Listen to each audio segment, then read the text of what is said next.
Hello and welcome to this very special Derby episode of SharkCastTV, a weekly podcast on all things Cronulla Sharks, brought to you by our wagering partner, CROWNBET. I am Sharks Nut Newman, your host, and I'm joined as usual by my fellow Sharks Nut and good mate Sam in the locker room. How you going, mate? Newman, I'm fired up. It's Derby week, my favourite week of the year. You know I love it. Oh man, do you what? Everyone get in touch with us, sharkcastpod@gmail.com emails. We're on Twitter. SharkCastPod is the Twitter handle. We are on Facebook. We're in the upper ET stand. We're in the lower ET stand. We're on the hill. We're everywhere. Please welcome Mr. Rob Willis to the show. Pleased to join you again, boys. We've lasted the second show, so it's all good. Things are looking positive with the SharkCast TV, Channel 67. Derby, yeah, it'll be a big game Sunday. Big crowd. Hopefully, apparently the sun's going to shine. All exciting. Everyone will be excited to look forward to that game for sure. Coming up on the show, we've got a couple of interviews today. We are going to talk to a former playing legend and someone that might be familiar from what Sam's wearing, and also one of the great administrators and great men of this club will be joining us. That will be down the line. First, we're going to have a look at what happened on the weekend. Unfortunately, the boys went down 20 points to 14 to the North Queensland Cowboys, the reigning premiers, and it was a plucky sort of performance, but in the end, we couldn't get the job done. What was your take on it, Sam? Look, this is the year where close enough isn't good enough. A for effort. Outstanding effort. Really proud of them. Bit disappointed they couldn't get the 2 points. The attack looked a lot better than last year. The halves will take some time, but they're a lot better already. I thought Chad's kicking game was great. He ran the ball a bit more, so that was good to see. A great effort, but just not close enough. Just almost there. There seems to be two ways people are looking at the game. There's a set of supporters that are thrilled, Rob, that we competed so well with the reigning premiers and that we were so competitive, and then there are those that thought we were so close to winning the game and yet didn't and are disappointed. Where does the coaching staff fit in with that one? Yeah, I think Shane's got his foot in both of those camps. As you mentioned, he was very proud of the effort, pleased with the commitment the boys shown up there, but disappointed that they got so close, got the 14-all and couldn't close the deal. He was disappointed with that. So he's similar to what you're saying. Close enough's not good enough. He's got a good group of players. He wants to win those close games. One of the pleasing aspects for me was the way Chad Townsend played and directed the troops around. What was your take on him? It's great to have him back, and he looks a lot more mature already. As I said before, good running game. Kicking was solid. He can only get better. His defence was pretty good. I heard a few people talking about how he let in a try, but he was equally responsible with another guy next to him. I think he's a great acquisition, and I'm looking forward to seeing him grow, actually. Yeah, did anyone else take your eye there, Rob, on the weekend? Oh, look, Jack Berg was outstanding. I thought his first full game at centre for the Sharks in the top grade. Very, very damaging runner, Jack. We saw him score that try, used some good strength to get over the top of Thurston there and get that try. So I think he'll get better in the centres, and that was a good first up hit out for Jack for sure. Yeah, and on Ben Barber, I think he played extremely well, knowing that he only had limited touches, and all of our attacking players really only had limited touches. But Ben Barber was very threatening every time he ran the ball. He created opportunities, and he's certainly going to create more opportunities as we go forward. I thought that early on, Rob, we looked a little bit disjointed in attack. Mick Ennis maybe took a couple of wrong options. I mean, he's been absolutely fantastic for us. Maybe he's just a little bit used to having to do it all on his own at the moment. Yeah, I think that combined with the fact that he's got a new 6, he's got a new 7, so he's got different voices both sides of the ruck now, so he's got different guys screaming for the football. It'll take him a bit of time to adjust, a bit of time for those combinations to come good. But overall, I think, as you said, the 6 and 7 were pretty good, and Ennis's effort and commitment's always 100%, so he'll get better. You cannot fault him. What about the final 10 minutes, Sam? What was your take on that with the game management aspect of the round? Well, Maloney went for the field goal around the 72nd minute. Almost got it. No, that was 67th. 67th, wasn't it? That's right, yeah. You've pulled the stats man up already. That's right. Fair enough. I'll be sending a letter to your boss at Fox Sports about that slip-up. Sam? It was early anyway, and just missed the field goal. Val was hunting around. He wanted to sniff too. But yeah, he got sent back to the wing, actually, which was interesting. Fafito almost scored the winning try in the end, but just wasn't meant to be, Newman.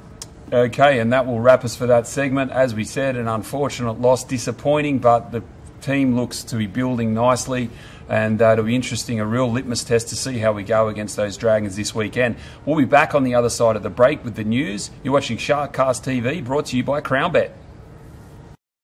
To celebrate another huge NRL season, all CROWNBET Rewards members are being offered the chance to take part in one of Australia's biggest NRL tipping competitions. There's a massive $250,000 or 25 million CROWNBET Rewards points up for grabs across the season, with weekly prizes given to the top tipsters each and every week. Enter for free at crownbet.com.au today. CROWNBET. The game just changed. And now it's come to the time of the show where we see what news has washed in across the mangrovey shores of Botany Bay towards the big boy Shark Park in the dark. What's the first cab off the rank this week with news, Sam? Captain Paul Gallen, pretty bad injury. Not as bad as what was first suspected. Looks like he'll be 4 to 6 weeks with his knee. Still had a really good game, actually. A lot of metres, as usual, from the captain. A little bit of speculation during the week from the press about the fans' reaction. Some fans a little bit upset that he's going to be out again for the Sharks. I don't know. What do you think, Neiman? Well, look, I don't think there's no way in the world that he wants to get injured. No. Isn't that right, Rob? I mean, he's out there busting his nut for the club. So I think he's got a right to feel a little bit aggrieved. Maybe some of the comments criticising fans rub people up the wrong way. But, I mean, the guy is an absolute warrior. And I think that, it's unjustified to criticise him for getting hurt while playing for the Sharks. It just goes with the territory. He's an emotional character, Gal, and he looks at social media when he probably shouldn't, so he's probably seen some of the comments. But as I'll explain to him, and I've done it before, it's probably 5 fans out of 5,000 who are having a shot at him. So he's got to realise it's not the majority. The majority realise you don't plan to get an injury. You want to be on the field whenever you can. So he'll be back. It was good news. I was up there at Southern Radiology on Sunday evening when he had his scan. He was pretty happy with the result. It was potentially season ending, so he'll be back in a month, a little over a month, and he'll be going strong from there. That is the good news out of it, and we just want to see him on deck playing for Cronulla, playing well for Cronulla. If that means he gets picked for Origin, that's only good news for us down the line. So the other bit of news is a bit of a sad one there, Sam. Yeah, Des Riley, passed away during the week. He was a Rooster great, actually, won a premiership for them. Played for Cronulla in 1983, played 14 games. And yeah, a really sad loss. Another Shark gone too soon. Just a few details for anyone up in Brisbane or his former teammates have been ringing here and asking a little bit of information about the funeral. It'll be Monday, March 14, Our Lady of Lourdes Church in Sunnybank in Brisbane, followed by a wake at the Glen Hotel. So any former teammates or mates of Des O'Reilly, get along and pay your respects. He was a Roosters great and had a couple of seasons here at the Sharks. Yeah, another one gone without seeing us win the big one, which is always unfortunate. Very quickly, Chris Hyington was charged with a Grade 1 dangerous throw and will miss a week, which is unfortunate for our go forward, missing both Hino and Gallen. Yeah, it was an innocuous sort of thing, wasn't it? At the time, you didn't think too much of it. When you slow it down, he probably did lift his legs above the horizontal. Unfortunately, Hino has some priors in that area. He's a couple of times last year. He maybe has to just think about his technique. But it's a fine line, isn't it, to try and get him on the ground. Sometimes it just goes wrong. Now, another piece of news, Sam, which won't make you very happy. Your boys in the news again. Have Val and Jack Bird been naughty boys? Look, I wasn't there, unfortunately. But they were in the spotlight again from Sunday night. An incident that they were around, not involved in. Different versions are everywhere. Our man Rob Willis probably knows the true story, which we might get out of him later. But unfortunately, Val and Jack Bird were in the news for the wrong reasons. Let's hope they can stay out of the news. But they didn't do anything wrong. No, look, they were in Coogee. Maybe they could have picked a better venue, but hey, they're young guys. They're 21. They're just going out trying to live a life. But yeah, once we'd gathered all the facts, the boys did the right thing. There was some patrons there who were a bit out of control. They tried to remove themselves from the situation. It escalated, but again, there was no blame to those two guys. They did their best to get out of there and out of the way. They're probably their major fault there was not getting straight on the phone and letting the club know about it. It took a little while for us to find out something had happened, and that was probably the only error they'd made on the day. So. But, they'll be all right. They'll be back there. They'll be ready to go on Sunday. Getting them a couple of tries. And that wraps us up for the news department. We will be back on the other side of this break with Sharks legendary hardman Steve Nee. And this is SharkCastTV for CROWNBET. Hi Sharks fans, this Sunday, March 13, the Sharks host local rivals the Dragons in the first Sharks Red V Derby for 2016. The tickets selling fast, don't miss out and secure your tickets today. Visit sharks.com.au/gameday for more information. Welcome back to SharkCastTV. We are thrilled and honoured to be joined by legendary Sharks hard man, tough nut Steve Neen. Welcome to the show, mate. Thanks very much, fellas. Great to be here. For those who don't know Steve Neen, he has been immortalised in this fine piece of artwork that we use to hang it on our cross-bridge rivals. This is the great man himself standing over the prone Pat Jarvis. What do you remember about that incident? Mate, it was a very fearsome clash we had that day with St George. We, being a derby, and it was just as well thought of back in those days. Everyone loved the Cronulla St George games, and now we really look forward to it. And at that time of year, or that time of my career, we had a pretty good record against St George. I think if you look back at the games over that late 70s period, we did pretty well against them. No, we all enjoyed it. It was great. Just in your defence here, Steve, I know you copped a bit of a reputation later on in your career as being a hard man of the game. League Week on that tackle actually said every photo tells a story, not necessarily an accurate one. This photo was of you suggesting a king hit. Actually, it was far from it. It was just an illegal and above-board tackle. Shook the Cogra grandstand with its ferocity. So you just got him in the right spot, eh? It wasn't nothing illegal. Paddy's a great fella too, and he's a tough player as well. So yeah, he's a lovely guy, and he just happened to be in the wrong place at the wrong time. I was in the right place. Steve, you Sutherland Jr. grew up in the Shire. You were saying before off air you were at the first ever Sharks game. Yeah, I lived right opposite, born and bred right opposite Sutherland Oval. So when we were kids, 1967, I was 13, 14. We'd sneak under the fence. Yeah. And, nobody ever paid to go to that first game, did they? You hear anyone who ever went there, jumped the fence, went under the fence? Oval.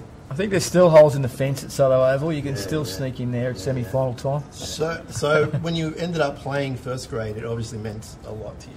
That was a dream. When you played junior footy in Cronulla, you wanted to play first grade for Cronulla. Yeah. And if you were lucky enough to get there, and I was lucky enough to get there. I was lucky enough to play with some really great players: Steve Rogers, Paul Kahn, Ricky Burke, all those guys from the late 70s. You know, the list goes on. But you know, we did well. We were semi-finalists and grand finalists a couple of years in a row. So it was good. Take us back to the grand final in 1978. It was a drawn grand final, and then you went back for the replay. Obviously, the first grand final, you thought you could win it. Mate, we should have won it. The little bloke in the middle was a little bit biased, but for our younger audience, that's a fellow called Greg Hartley. His name should not be uttered within these walls. Made some strange decisions, and we ended up 11-all, and then it was come back and replay on the Tuesday, which was a bit funny in those days. But there was a kangaroo tour going away on the Saturday, so they had to get the game played and over and done with before the kangaroo tour was set to go to England. And we struggled big time in the return bout. And we were all busted.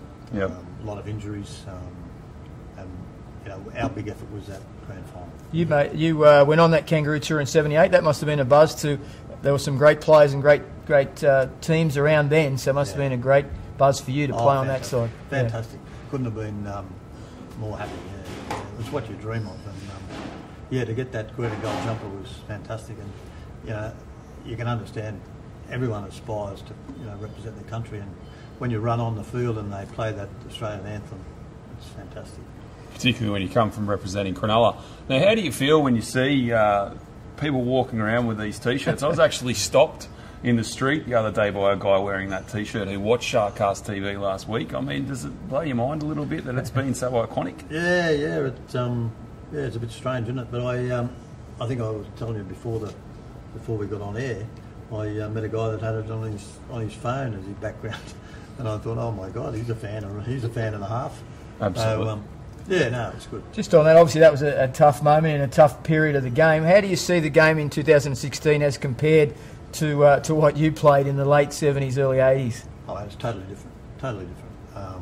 We were always very physical, the games we played. A lot of give and take. Everything, back in that day, in my day, everything was left on the field. As soon as the whistle went, the St George boys would all come over and have a beer together, and if we were playing at Cogra, we'd all go back to their league club and have a beer together, and that's the way it was. So, it was very sociable, very vicious, but... Now, on the derby, please tell me you had a special place of hatred reserved for the cousins across the bridge there. Oh, mate, everyone hated St George. What sort of a question is that? The Sharks legend. Look at this. What does this say to you, Newman? If you remember, and you look back at the old press releases, St George had the infamous St George biter. I don't know if you remember, there was the headlines all the time, the St George biter, bite someone.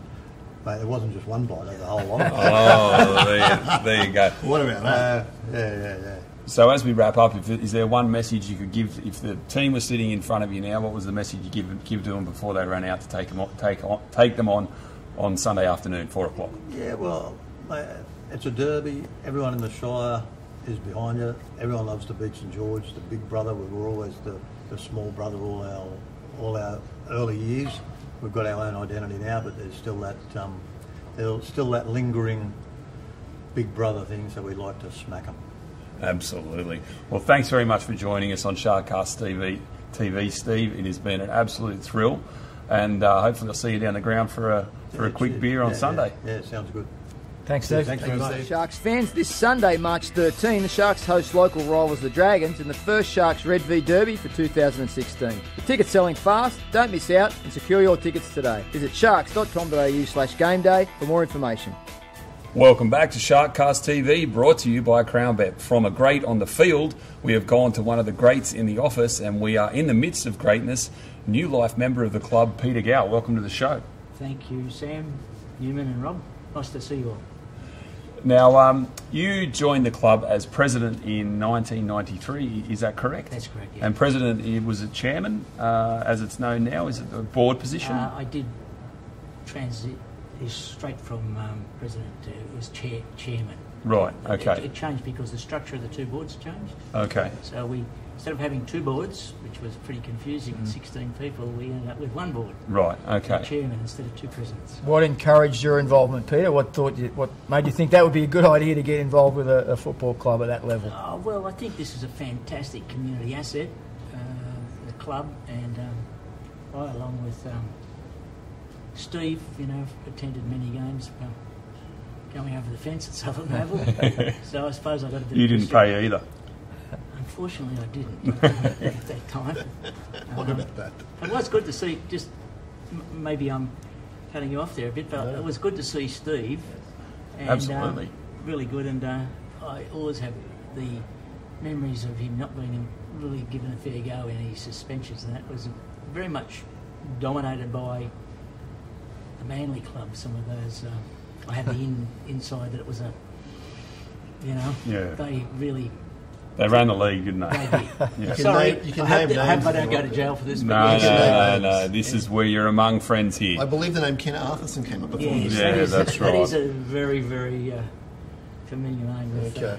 Now, in 1993, the club was in financial dire straits. It was almost in administration, and you got us through that. And one of the reasons on Derby Week we like to hang it on our cousins from across the bridge is that they're merged and we're a standalone entity now. So we aren't merged, but I imagine that there were approaches from various clubs and different situations were thrown up by the league at the time. Maybe you can let us in on some of the more details around that. Yes, well, it was the time of Super League, and I probably would say that Super League in its own way saved the Sharks. We had to back one side or the other. We backed Super League. We didn't really have a choice because some of the foundation clubs and some of the people who were in positions of power with the ARL weren't going to let the Sharks survive. Right. Just as simple as that. We were marked down for goodbye. So it's that clear? Was that crystal clear? No choice. Okay. In saying that, you bounced back from Super League that had a very successful season in 97. 98, 99, Johnny Lang as the coach. It was a good period for the Sharks, wasn't it? There was excellent. Plenty of success on the field. Yeah, fun times and good feeling about the club in general. Won out more than their fair share of games. Played in a Super League grand final against Brisbane. It didn't get done by too much either. Yeah, cards were stacked against us that night. Yeah, right there in the home ground. like he almost cried standing watching him. Yeah, Yeah, some of us did cry, Peter. and it was hard to watch. It was hard to watch. It was hard to We watch. see you down here, Peter, still. You're obviously a very keen supporter of the club and of the boys. Pretty much most home games, I think I see you wandering around somewhere. I'm here. Yeah. Sometimes I generally go to a lot of the games at Henson Park too, and follow the junior league when I can. It's a great reward for me to be able to just have my health to follow the Sharks. Fantastic. What are some of your favourite players over the years, Peter? I know that you followed the Sharks since '67, but even just during your period when you were working here. Look, we had some fantastic people here, younger people, young. Like guys like Peachy must just... Yeah, Peachy, young Preston Campbell. Yeah. He's a great little guy. Sure. And Well, obviously Andrew, you would have seen Andrew come through from the juniors, Andrew Enninghausen, right through to the transition. right through that period when you were in charge of the club. He was very instrumental to our performances. He certainly was, and it was really good. I think we had a good human being in John Lang. Yeah. He made you feel proud about the club. He was a no-nonsense person, and we got a lot of value out of all the players who played for us in that period of time. And before and since too, sure. Absolutely, They were good. they were heady days. Yeah. Now, Derby week coming up. We're up against the old enemy. They hold a special place in your heart. Do you feel any particular venom towards them moving towards the Derby this weekend? No, venom. There's no way the Sharks are ever going to bend down to them. You don't like them, Peter, that's all right. We don't like them. We don't like them We either. don't like the Dragons. We don't like them either.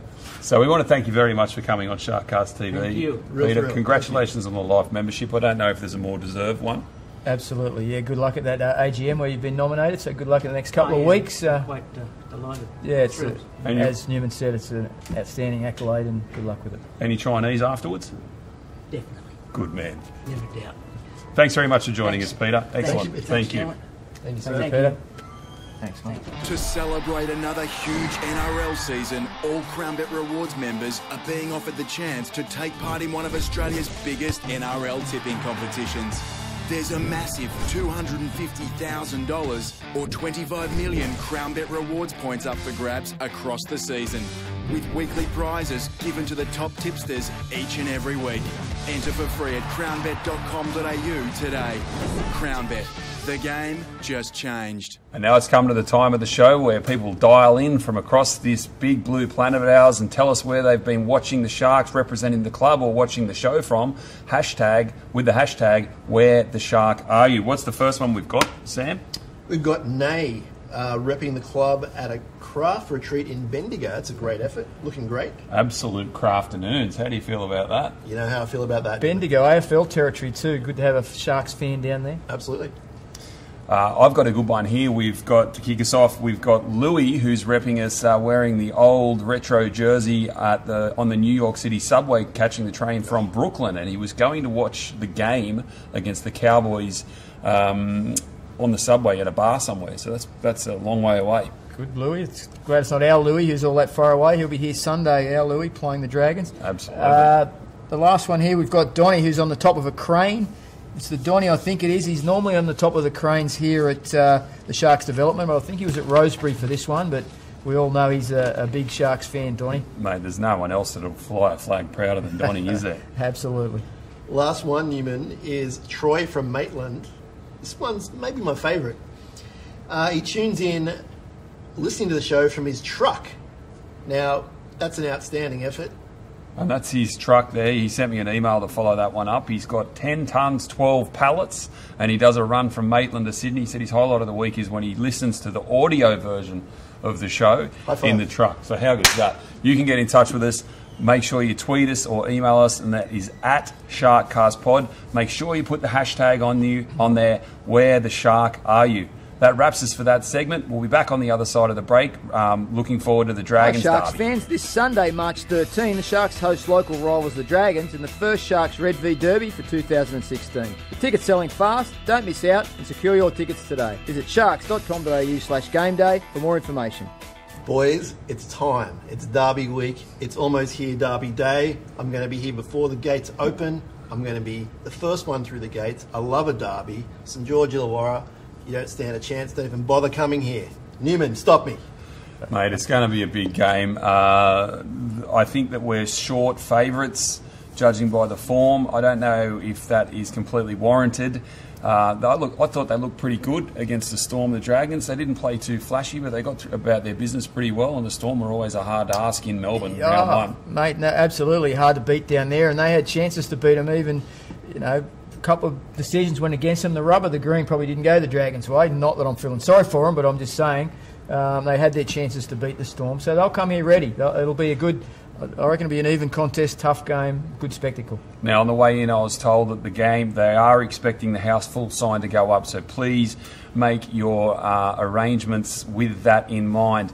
Also, if you haven't been to the ground since last year, the development is happening in earnest. There is no parking on the backfields anymore. There is no parking at the club.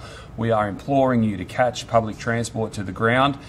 There is a deal which has been done where with the purchase of a ticket that includes your public transport price, which is an excellent development from the Jump club. on the G train. We had a promotion the other day, and just to let people know that we've got integrated ticketing. If you buy a ticket to the game, you get free public transport. We'll pick you up in a shuttle, drop you to the front door. So it'll simplify your getting down to Shark Park. Rob, is it true that Paul Gallen's driving the train? Yeah, if you want him to, we'll see what we can arrange. He's not playing, so I'll talk to him about it. He can push it, I reckon. I'll chat tonight. And there's some other game day stuff happening that you got there for us, Rob. Yeah, we've got some new food options. I'll be busy. You guys can take advantage of that if you like, but we've got some great food options going through. We've got some Mexican. We've got some street sliders. What's this one? The Berlin Bangers, which is German sausages. We've got the Howling Forest White Horse Coffee. I'm not a coffee drinker. I've heard White Horse Coffee is outstanding from what coffee drinkers say. Everyone froths on it. Do they? And cheese toasties. Whole new range of untraditional footy food. It's really good stuff, and I think the fans will hopefully enjoy the difference that we provide on Sunday. Excellent, because that's one thing you've got to keep moving ahead and leave some bounds in this modern world. People demand more than a pie and chips. So we've got a team there, Sam, for this weekend. There's a few changes. We sure do, my friend. Here we go. Ben Barber, Fecky, Bird, Lutelli, and the future Valentine Holmes are the back five. Maloney and Towns are in the halves. Andrew Fafita, Ennis Takatizi are the front row. Luke Lewis, Wade Graham, and Jason Bakuya comes in, starting lock. Our bench that has been named is Gerard Beale, Matty Pryor, David Fafita, and your favourite Captain America, Joseph Paulo. It's about time he got a start. Debut for Joseph. Apparently, Newtown had a 16-all draw last week in their first round of the New South Wales Cup. Apparently, he was very good, Joseph Paulo. So hopefully, he brings that form on Sunday to the big show. Interesting move, putting Beale onto the bench. Do you think maybe there could be a smoky with Jesse Senna-Lafayette not being named for Newtown, Rob? Maybe. We'll see what happens. Pause there. Oh, look, I think Beale's a quality act, an international player. I think Shane's trying to find a way of getting him into the game. At this moment, Gerard Beale's in the squad, boys. Just watch this space. Okay. So what's your predictions for the game? I think it's going to be a lot tighter than we think. I think there's a few supporters out there that think we're going to run up a score, and they might be in for a bit of a shock. As you said, the Dragons did well on Monday night. They all but won. It's going to be close. It's going to be a close one. It's going to be physical. I've got the Sharkies winning by 7. You know I love a field goal, Newman. Well, that's equivalent to the Sharkies winning by 40 in terms of you tipping. It is. And it's Derby week. I'm fired up. And just a shout out to Shane Flanagan. If you need an extra forward, I'm your man. Oh, you're going to bring your boots, are you, Sam? Another shout out. I wouldn't give you 5 seconds. Come on, that's all I need. 5 seconds on the I'd rather have Steve Neen out there, mate. So would I. He looked fit enough to go. Actually, Peter Gale looked fit enough to go too. We could call on both of those guys if we need an extra. But just another shout out. Sam was going to be first in the gate.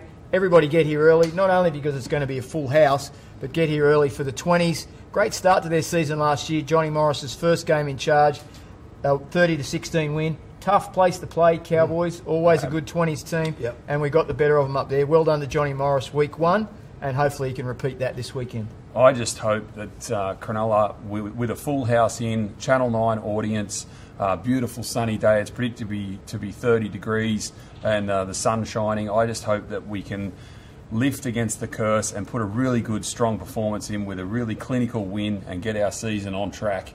That's my hope. I don't care how we do it, as long as we just get the 2 points. You're saying by 1 point then? I'm saying by 1 point. Who's going to kick the field goal? I know you want me to say Valentine Holmes, but I think he might be retired from that duty now. We've got James Maloney in the team. Doesn't matter who kicks it. It doesn't matter who kicks it as long as we kick. Well, look, I don't want to be in a situation where we're kicking a field goal, but I just don't think the Dragons... the coach. No, I don't think... What is Rob Willis's tip? Oh, look, I think we can win. We were pretty good, as we spoke about earlier. We were pretty good without winning in Townsville. We've got to lift a little bit on that. Our execution has to improve. If we can do that, I think we've got the firepower to beat them. Good stuff. Now, talking about tips, our major sponsor is CROWNBET.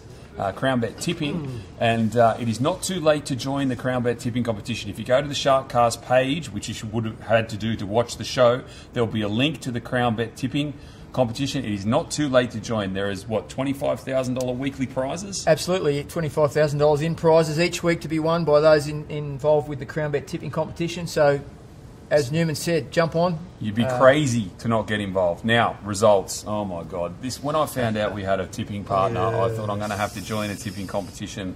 I'm the worst tipper on the planet. Apparently, yeah, even after 1 week, that's evident. I don't know what I was thinking. Parramatta? Why did I tip them? That's okay. Your special of the week wasn't Newcastle, so... Oh, yes. Well, thank you very much. I didn't bring that up. So I've gone with the more traditional favourites this week. Who's your hot tip this week, Rob? I don't know about a hot tip. It'd be easy just going through the games. It'd be easy to pick a Broncos to beat the Warriors or a Storm to beat the Titans, which they probably will. But you jumped off the Eels pretty quick. I think the Eels can get the Cowboys. I think we gave the Cowboys all they could handle last week. They've been up for a while. I think the Eels can get them at Pertec this weekend. Sam? I'm sort of hesitant to talk, but Broncos against the Warriors at Suncorp, too good, too classy. Yeah. My actual special for the week is Cronulla, only for the reason that playing Melbourne away is always very tough, very physical, and they have an incredibly short turnaround. Mr. Fox Sportsman will probably be able to dig it up that nobody ever wins after a Melbourne Monday night game. That's true. And that's the reason why I'm backing the Mighties in. That's true. You don't know that, Mr. Foxman. You're making that up, but we'll take your word for it. So we'd like to thank you very much for joining us again on SharkCastTV. Tell your friends, tell your family, get the word out there. We're having a blast doing it. A special thanks to Steve Neen and Peter Gow. How good was that, having those guys come in? Real. We hope you enjoyed it as much as we did. Rob, a lot of fun again. Absolutely. Looking forward to Sunday. It'll be big. Sam? Give me a jersey. Give me a pair of scissors right now. Right now. What kind of jersey? Come on, let's do it. All right, let's cut one up. Thanks for joining us. This is SharkCast TV. We will see you next week. I've been Newman, Rob and Sam. Up the Sharks. Go you Sharks.